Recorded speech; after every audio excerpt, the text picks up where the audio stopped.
Hola, muy buenas tardes. Mi nombre es Isabela. El día de hoy, junto con mis compañeros, venimos a exponerles un caso bastante particular. Pero antes de eso, permítame presentarles a mis compañeros. Henry, Ninoska y la que les habla, Isabela.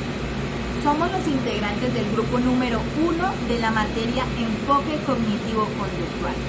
Pero antes de darle paso al caso, primero debemos saber qué es el modelo TREC, quién lo fundó y cuáles son sus características. El modelo TREC es la terapia racional emotiva conductual. Es una terapia que consiste en ser práctica y activa, en donde profesa que no son los acontecimientos que nos perturban, sino las interpretaciones que realizamos de los mismos. Pero, ¿quién fue el fundador del modelo TREC? El fundador del modelo TREC fue Albert Ellis en 1953. Albert, fiel seguidor del psicoanálisis, empezó a cuestionar las enseñanzas del psicoanálisis y junto a sus experiencias personales y gracias a la motivación y la inspiración que sentía por el filósofo griego Epíleto, en donde Epíleto decía una premisa que aún es la base del modelo TREC. Dice así: lo que importa no es lo que te sucede, sino cómo reaccionas ante ello. Bajo sus propias experiencias, Ellis fundó el modelo TREC en 1953. Ellis expuso mejor el modelo TREC en A, B, C y D. Se conoce como modelo A, B, C, D y E. Vamos a explicar cada una de ellas. La A son las situaciones o los eventos que nos suceden. La B son las interpretaciones que hacemos de esos eventos. Normalmente las interpretaciones que realizamos son negativas. Tristeza, ira, odio o pensamientos negativos. La C son las emociones que surgen de la B. La D, el terapeuta ayuda al paciente a cuestionar esas emociones que se presentaron y también a cuestionar esas interpretaciones que se presentaron en el paciente. En este caso vamos a darle paso otra vez al punto B. Y el E, acorde a la discusión que se presenta entre terapeuta y paciente, el paciente empieza a cuestionar el punto B, es decir, las interpretaciones que realizó de aquella situación. Pero ya sabemos en qué consiste el modelo A, B, C y D. Vamos a darle una explicación más a fondo. Durante la terapia, el paciente debe analizar los pensamientos y creencias desarrollados en la situación, es decir, la A. Después, el terapeuta ayuda a orientar al paciente para que empiece a cuestionar si esas interpretaciones son válidas y racionales. En ese caso, el D. Para que a futuro el paciente pueda afrontar cualquier situación que se le presente y aprenda a cuestionar cualquier creencia irracional y aprenda también a superarlo. La terapia TREC o el modelo TREC es una terapia que abre paso a la cognición y al ser humano mismo.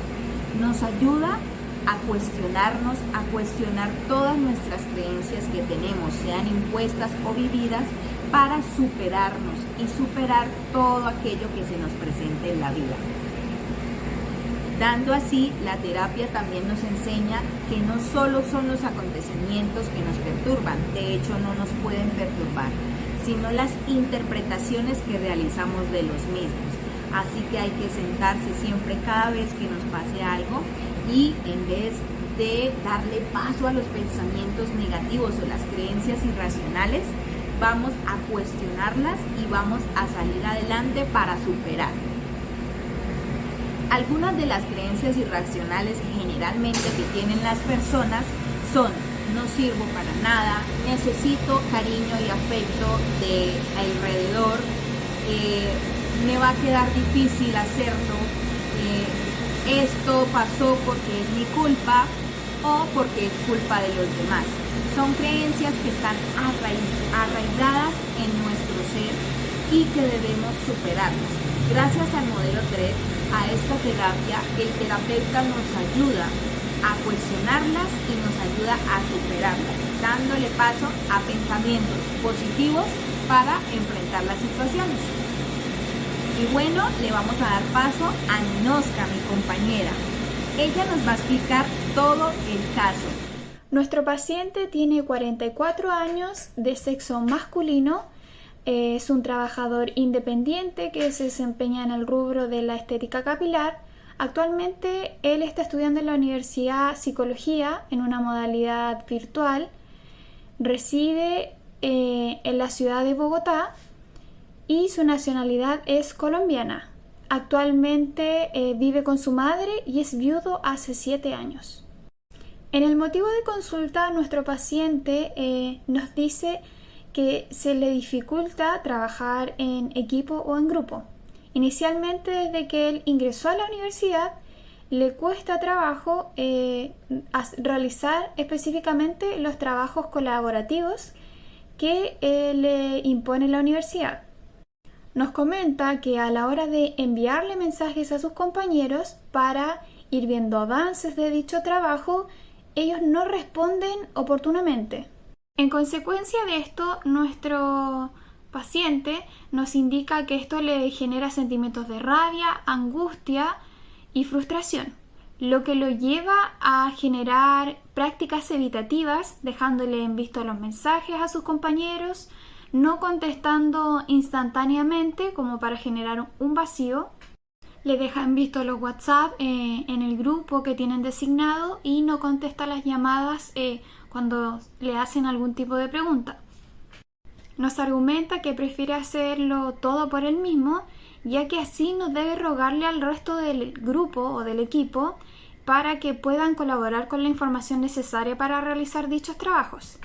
También nos comenta que en momentos se siente que no valoran su trabajo, su esfuerzo o el tiempo que le pone al trabajo y que piensa de que sus compañeros no tienen el interés que se requiere para realizar un trabajo colaborativo.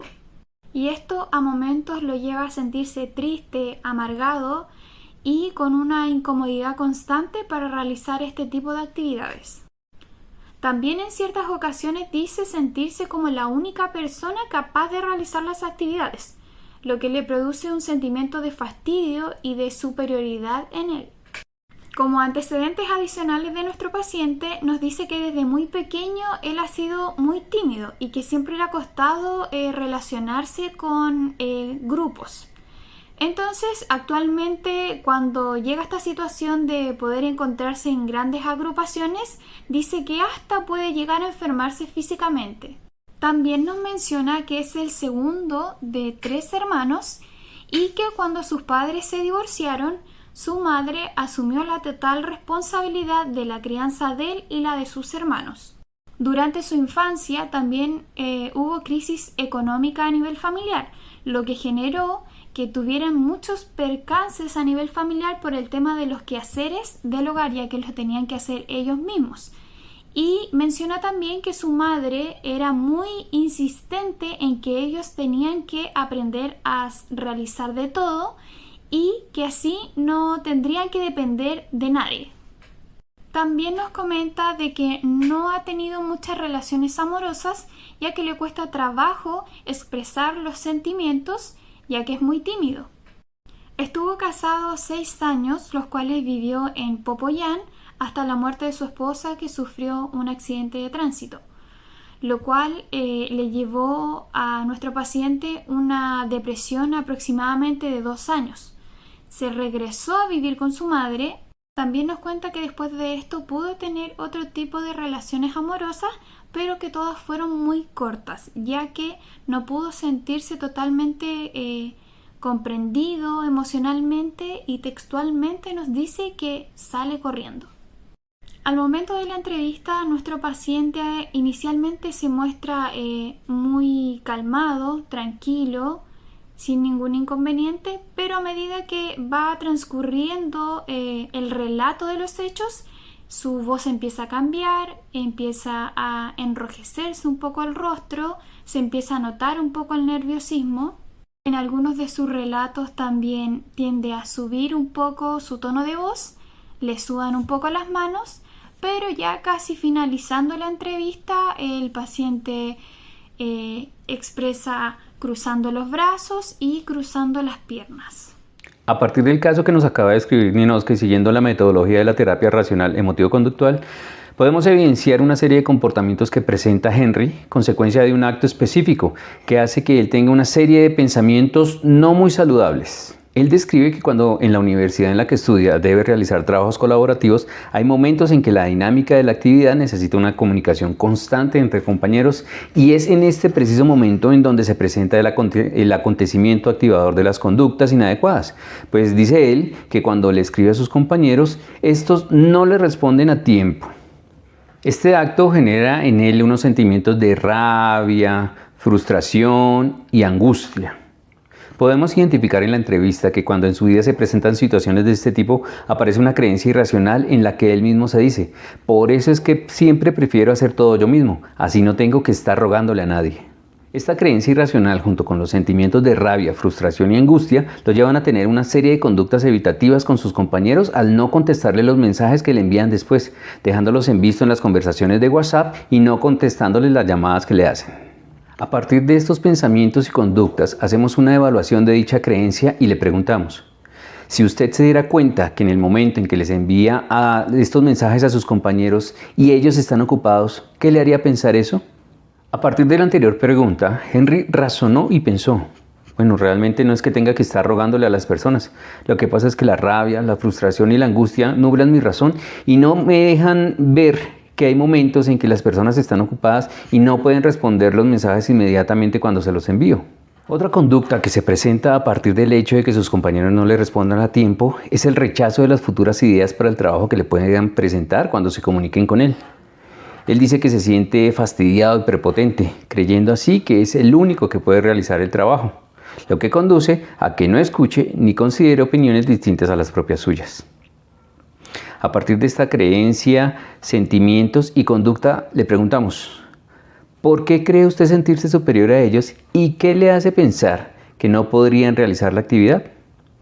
Henry piensa y responde: evidentemente no soy superior a ellos y claramente sí podrían ejecutar tan bien como yo la actividad, pero hay un tema de intransigencia en el que debo trabajar.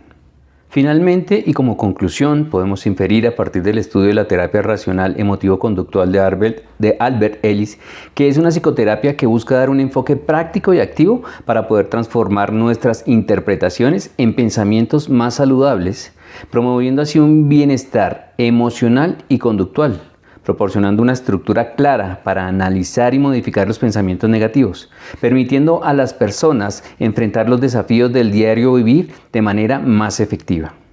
Gracias.